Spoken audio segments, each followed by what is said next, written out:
بے توقیر ہو چکے ہیں.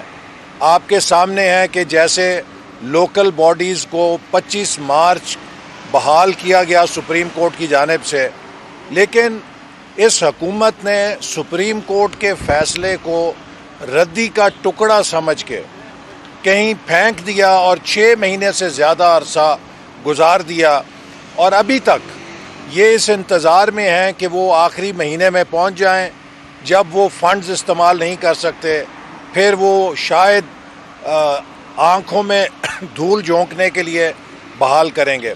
اسی طرح جو انتظامیہ ہے، ملک کی گورننس چلاتی ہے، سرکاری مشین ہے، اس کا ایک تماشا بنا دیا گیا ہے. 9 دفعہ آئی جی بدلے گئے، 6 دفعہ چیف سیکرٹری بدلے گئے، 12 13 دفعہ سیکرٹری حضرات محکموں کے بدلے گئے، چیئرمین ایف بی آر 6 7 دفعہ بدلا گیا. آج پوری پاکستان کی انتظامی مشین غیر مؤثر اور غیر فعال ہو چکی ہے، ڈس فنکشنل ہو چکی ہے. اب جو ایک ادارہ بچا تھا ہمارا دفاعی ادارہ، اس کا بھی جو 2 ہفتے سے تماشا بنا ہوا ہے وہ دنیا کے سامنے ایک لطیفہ ہے. کبھی وزیر اعظم یہ کہتے ہیں کہ خالد بن ولید کی طرح کمانڈر کو برطرف کیا جا سکتا ہے، وہ دھمکی دیتے ہیں. کبھی وہ یہ کہتے ہیں کہ فوج کے کمانڈروں کی جو ترقی ہے ریاست مدینہ میں میرٹ کے اوپر ہوتی تھی، جو شاید آج میرٹ پہ نہیں ہو رہی، جو ان کو چبھ رہی ہے. کبھی ٹی وی کے اوپر اینکرز آ کے کہتے ہیں کہ جو ہمارے دفاعی تقرریاں ہیں وہ چاند کے حساب سے ہوں گی، جب پورا چاند ہوگا تو آرڈر نکلے گا، یا کوئی خاص دن ہوں گے جو نحوست کے نہیں ہوں گے. تب یہ پاکستان میں تماشا ہو رہا ہے. ایٹمی طاقت ہیں ہم، دنیا ہماری طرف دیکھ کے ہنس رہی ہے. نہ کوئی فیصلہ سازی کا نظام بچا ہے، نہ کوئی قومی ادارہ ان کی جہالت سے بچا ہے. معیشت کا یہ حال ہے کہ آج ایک عام آدمی چیخ رہا ہے. پی ٹی آئی کے اپنے ووٹر دہائیاں دے رہے ہیں. یہ جو 10 روپے یکمشت پٹرول اور 12.5 روپے یکمشت ڈیزل فی لیٹر قیمت میں اضافہ کیا گیا ہے، یہ مہنگائی کا بم نہیں ہے، یہ مہنگائی کا ایٹم بم ہے جو حکومت نے چلایا ہے. اور ابھی چند ہفتوں کے اندر مزید پٹرول اور بجلی کے نرخوں میں اضافہ ہونے والا ہے. 1.5 روپیہ پہلے یہ اضافہ کر چکے ہیں، اب 2.5 روپے فی یونٹ بجلی کا اور اضافے کی دھمکیاں دے رہے ہیں. گیس کی اگر آپ صورتحال دیکھیں تو دسمبر میں ملک کی تاریخ کا بدترین گیس بحران آ رہا ہے، چونکہ ان نالائقوں نے وقت کے اوپر گیس کے سودے نہیں کیے. یہ آج 3 سال کے بعد بھی انرجی مینجمنٹ کرنے میں ناکام ہے، چونکہ ان کی توجہ صرف 2 چیزوں پر ہے. ایک، اپنے مخالفین کے خلاف جھوٹے مقدمے، اور دوسرے، ایمانداری کی تسبیح ہاتھ میں پکڑ کے دونوں ہاتھوں سے لوٹو. جو ملک کے اندر کرپشن کا بازار آج گرم ہے، یہ بھی ملک کی تاریخ میں کبھی نہیں تھا. جو ریاست مدینہ کے دعوے دار ہیں وہ اس بات کا جواب دیں کہ کیا ریاست مدینہ میں مہنگائی سے عوام کی چیخیں نکلتی ہیں؟ کیا ریاست مدینہ میں جھوٹے مقدمے بنائے جاتے ہیں؟ کیا ریاست مدینہ میں عدالتوں کو بے توقیر کیا جاتا ہے؟ کیا ریاست مدینہ کے اندر عوام کو بے روزگاری اور بدحالی کے رحم و کرم پہ چھوڑا جاتا ہے؟ کیا ریاست مدینہ کے اندر نالائقوں کو حکمران لگایا جاتا ہے؟ کیا ریاست مدینہ میں حکمران خود عیش کرتے ہیں اور عوام جو ہے مہنگائی اور غربت کی آگ میں جلتے ہیں؟ یہ ریاست مدینہ ہوتی ہے؟ یہ ریاست مدینہ نہیں ہے، یہ ریاست مہنگائی ہے، یہ ریاست کرپشن ہے، یہ ریاست نالائکی ہے، یہ ریاست بے روزگاری ہے جو عمران خان کے ہاتھوں بن چکی ہے.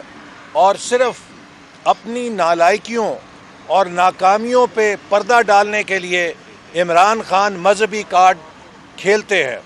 مذہب کا نام اس لیے لیتے ہیں کہ مذہبی جذبات کے پیچھے چھپ کے لوگوں سے وہ تنقید سے بچ سکے. کیا ریاست مدینہ کے اندر حکمران غیر ملکی تحفے ہڑپ کر سکتے ہیں؟ سوال ہی نہیں پیدا ہوتا. وہاں تو سوال پوچھا جاتا ہے کہ سب کے حصے میں ایک چادر آئی ہے، آپ کو 2 چادریں کیسے ملی ہیں؟ اور خلیفہ اس کا جواب دیتا ہے۔ یہاں پہ ریاست مدینہ کے خود ساختہ امیر المومنین کہتے ہیں کہ مجھ سے آپ جواب نہ مانگیں کہ مجھے کون سے غیر ملکی تحفے ملے، کون سے میں نے ہڑپ کر لیے اور کون سے میں نے بازار میں بیچ کے قوم کی وقار اور عزت کا جنازہ نکال دیا۔ تو اس لیے یہ ملک اب ایک ایسے بحران کے دھانے پہ کھڑا ہے کہ اگر ان نالائقوں کو رخصت نہ کیا گیا تو یہ ملک کے مسائل ناقابل حل ہو جائیں گے۔ اس لیے پی ڈی ایم کی جماعتوں نے فیصلہ کیا ہے کہ اب ہم ایک فیصلہ کن تحریک چلا کے ان جعلی حکمرانوں کو گھر بھیجیں گے۔ مسلم لیگ نون ایک چٹان کی طرح متحد ہے۔ جو لوگ مسلم لیگ نون میں بیانیوں کا جھگڑا بیان کرتے ہیں، میں ان کو عرض کرنا چاہتا ہوں کہ جماعتیں بیانیوں سے کمزور نہیں ہوتیں، بیانیوں کی جنگ سے توانا ہوتی ہیں۔ جماعتیں کمزور ہوتی ہیں قیادت کی جنگ سے۔ مسلم لیگ نون میں قیادت کی کوئی جنگ نہیں، صرف ایک قائد ہے، اس کا نام نواز شریف ہے، اور شہباز شریف صاحب سے لے کر ایک کارکن تک سب اس کی قیادت کو تسلیم کرتے ہیں۔ لہٰذا یہ جو بے تکی بحثیں چھیڑی جاتی ہیں، ان کا مسلم لیگ نون کے داخلی اتحاد یا طاقت سے کوئی تعلق نہیں۔ یہ پی ٹی آئی کے میڈیا سیل کی اختراعات ہیں، ان پر توجہ کی ضرورت نہیں۔ مسلم لیگ نون وہ جماعت ہے جس نے پاکستان کی خدمت کی ہے، اور اب خود حکومت کی نیشنل ہائی وے اتھارٹی کی رپورٹس مسلم لیگ نون کے منصوبوں کے قصیدے پڑھ رہے ہیں۔ اب خود اس بات کو اعتراف کیا جا رہا ہے کہ مسلم لیگ نون کے دور کے منصوبوں نے پاکستان کی ترقی میں بے مثال شاندار کردار ادا کیا ہے۔ تو اس لیے یہ جو جھوٹ کا پول ہے اب کھل رہا ہے، اور یہ جو انتقامی مقدمے بنائے گئے ہیں یہ بھی عوام جان چکے ہیں کہ ان کے پیچھے صرف عمران خان کا بغض، عمران خان کا حسد، عمران خان کی نفرت اور عمران خان کی انا ہے۔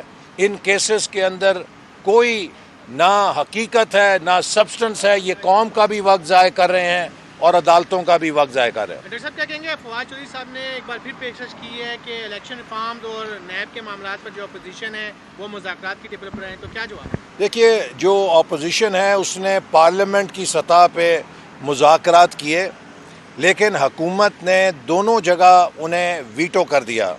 اسٹینڈنگ کمیٹی قومی اسمبلی کے اندر ہم نے 100 سے زیادہ ترامیم دیں، حکومت نے ان پہ غور بھی نہیں کیا اور انہیں مسترد کر دیا۔